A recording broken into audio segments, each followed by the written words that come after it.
Hello दोस्तों, नमस्कार। आज हम भारतीय संविधान के जो चार्टर एक्ट है, प्रमुख चार्टर एक्ट के बारे में पढ़ेंगे विस्तृत रूप से। मुझे लगता है आज तक आपने इस प्रकार चार्टर एक्ट को नहीं पढ़ा होगा।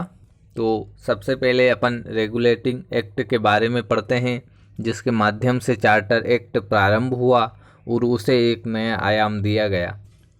रेगुलेटिंग एक्ट 1773 ब्रिटिश संसद द्वारा ईस्ट इंडिया कंपनी के कार्यों के कारण बंगाल के कुप्रशासन में उपजी परिस्थितियों को नियंत्रित करने के लिए एवं कंपनी के हाथों से राजनीतिक शक्ति छीनने के लिए रेगुलेटिंग एक्ट 1773 लाया गया था। तो आपको याद रखना है दोस्तों कि रेगुलेटिंग एक्ट किस लिए लाया गया था। तो जो बंगाल पर जो ब्रिटिश ईस्ट इंडिया का कुप्रशासन हो रहा था, उसको नियंत्रित करने के लिए रेगुलेटिंग एक्ट लाया गया।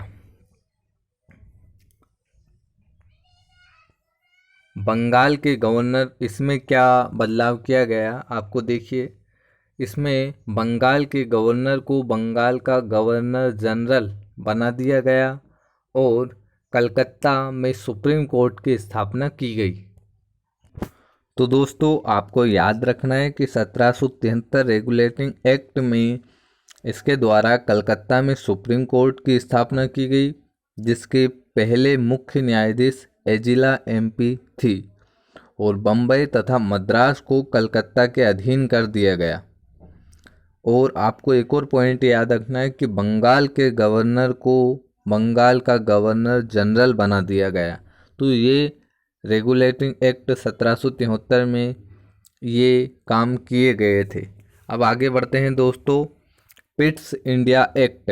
पिट्स इंडिया एक्ट आपसे पूछ सकते हैं सन बताइए, तो आपको बताना 1784।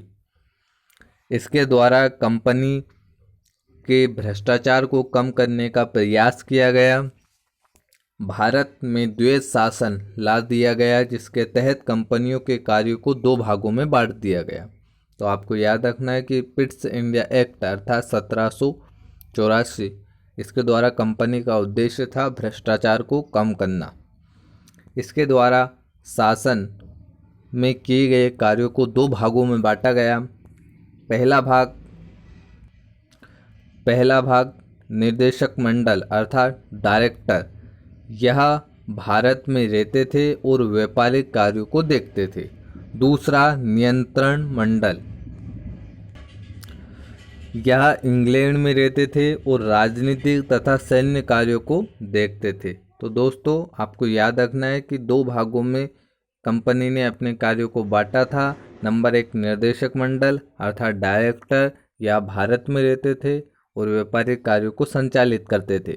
दूसरा नियंत्रण मंडल अर्थात कंट्रोलर, जो इंग्लैंड में रहते थे और राजनीतिक और सैन्य गतिविधियों का संचालन करते थे। दोस्तों अब आते हैं चार्टर एक्ट 1793। इस अधिनियम के माध्यम से कंपनी के अधिकारों को 20 वर्ष के लिए बढ़ा दिया गया और नियंत्रण मंडल अर्थात बोर्ड ऑफ कंट्रोल के सदस्यों को भारतीय राजस्व से वेतन देने की व्यवस्था की गई। तो आपको याद रखना है दोस्तों, कंपनी के जो अधिकारों को 20 वर्ष तक बढ़ा दिया गया और जो बोर्ड ऑफ कंट्रोल के जो सदस्य थे उनको भारतीय राजस्व से वेतन दिया जाने लगा। ब्रिटिश भारतीय क्षेत्रों में लिखित विधियों द्वारा प्रशासन की नींव रखी गई तथा सभी कानूनों व विनियमों की व्याख्या का अधिकार न्यायालय को प्रदान किया गया। अर्थात इसमें कहा गया कि जो प्रशासन की नींव रखी गई उसमें कानून का जो विनिमय होगा वह केवल न्यायालय करेगा। दोस्तों आगे बढ़ते हैं। Charter act 1813।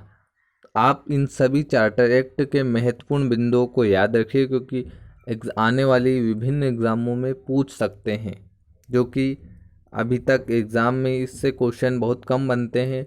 बड़ी बड़ी एग्ज़ाम में इससे बहुत अधिक क्वेश्चन बनते हैं, लेकिन धीरे धीरे इसका स्तर बड़ी एग्ज़ाम की ओर जाता जा रहा है।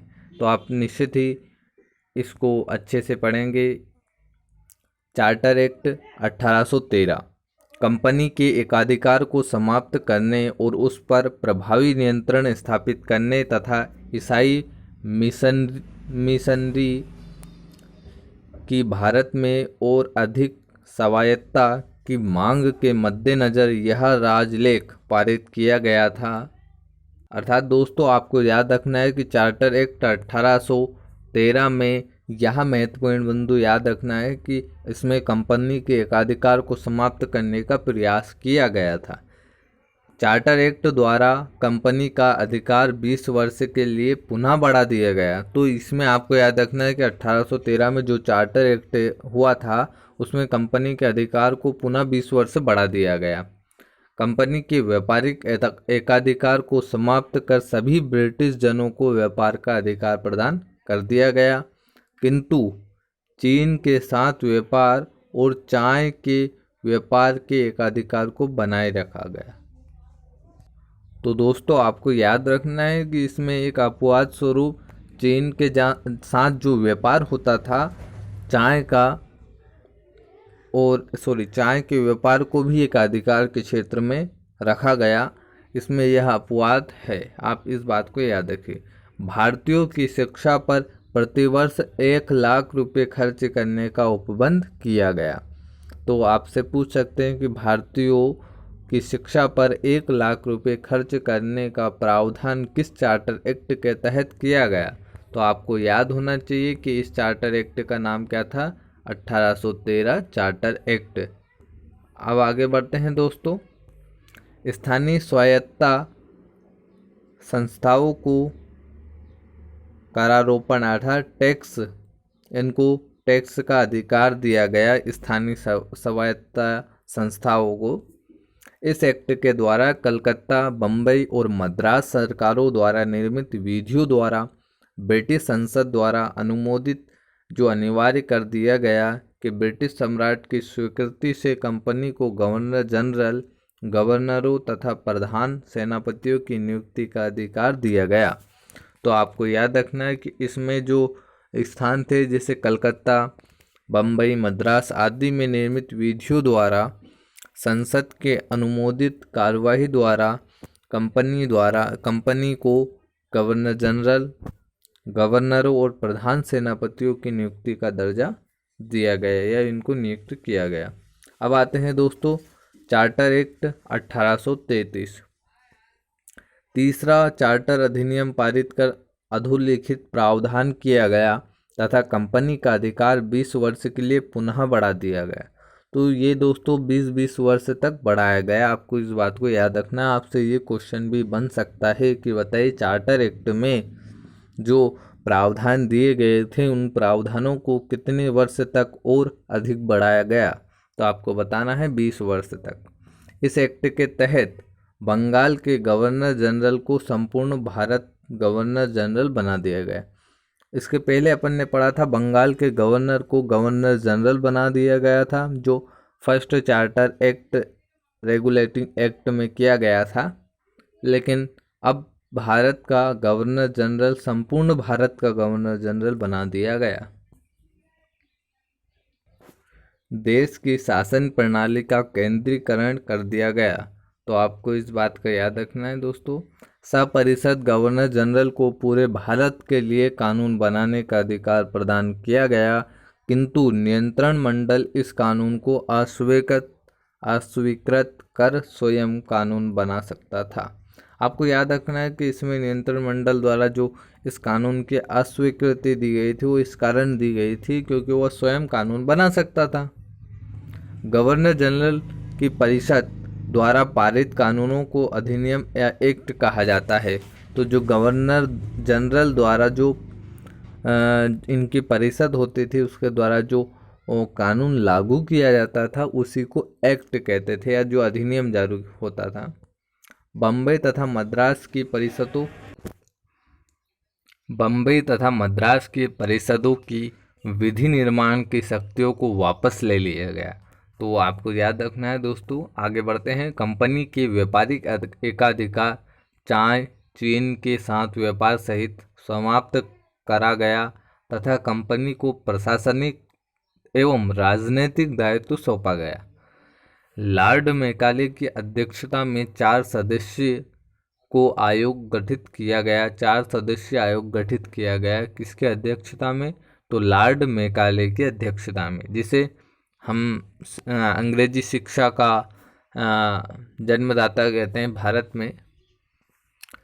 चार्टर एक्ट के द्वारा भारत में दास प्रथा को विधि विरुद्ध घोषित किया गया तथा अनंतता उसका उन्मूलन कर दिया गया। तो आपको याद रखना दोस्तों, किस चार्टर एक्ट के तहत विरुद्ध अर्थात दास प्रथा के विरुद्ध एक कानून बनाया गया कि यह कानूनी है और इसका कोई भी इस प्रथा को नहीं मानेगा। इसका प्रावधान इस चार्टर एक्ट में दिया गया और इसे अनंततः उसका उन्मूलन या उसे समाप्त कर दिया गया। अधिनियम की धारा 87 के तहत कंपनी के अधीन सरकारी पदों के चयन में किसी व्यक्ति को धर्म, जन्म स्थान, मूल वंश या रंग के आधार पर अयोग्य न ठहराए जाने पर उपबंध किया गया। तो आपको याद रखना दोस्तों, अधिनियम की धारा 87 के तहत कंपनी ने यह अधिकार दिया कि व्यक्ति को धर्म, जाति, मूल वंश आदि के आधार पर अयोग्य नहीं ठहराया जा सकता है। अगला, गवर्नर जनरल की परिषद को राजस्व के संबंध में पूर्ण अधिकार प्रदान करते हुए गवर्नर जनरल को संपूर्ण देश के लिए एक ही बजट तैयार करने का अधिकार दिया गया। अब आते हैं दोस्तों चार्टर एक्ट 1853, जो कि अंतिम चार्टर एक्ट था। चार्टर एक्ट 1853 का अधिनियम भारतीयों द्वारा कंपनी के प्रतिक्रियावादी शासन के समाप्ति की मांग तथा गवर्नर जनरल लॉर्ड डलहौजी द्वारा कंपनी के शासन में सुधार हेतु प्रस्तुत रिपोर्ट के संदर्भ में पारित किया गया था। इस अधिनियम द्वारा विधायी कार्यों को प्रशासनिक कार्यों से पृथक करने की व्यवस्था की गई। विधि निर्माण हेतु भारत के लिए एक अलग 12 सदस्यीय विधान परिषद बनाई गई, अर्थात ऑल इंडिया लेजिस्लेटिव काउंसिल का गठन किया गया, जिसमें 12 सदस्य रखे गए। विभिन्न क्षेत्रों व प्रांतों के प्रतिनिधियों को इसका सदस्य बनाकर सर्वप्रथम क्षेत्रीय प्रतिनिधित्व का सिद्धांत लागू किया। तो आपको याद रखना है दोस्तों, क्षेत्रीय प्रतिनिधित्व का सिद्धांत किस चार्टर एक्ट द्वारा लागू किया गया? तो 1853 चार्टर एक्ट में लागू किया गया, जिसकी अध्यक्षता लॉर्ड डलहौजी के द्वारा की गई थी। बंगाल में प्रशासनिक कार्यों के लिए एक पृथक लेफ्टिनेंट गवर्नर नियुक्त किया गया। लेफ्टिनेंट गवर्नर नियुक्त किया गया। विधि सदस्य को गवर्नर जनरल की परिषद का पूर्ण सदस्य बना दिया गया। कंपनी के कर्मचारियों की नियुक्ति के लिए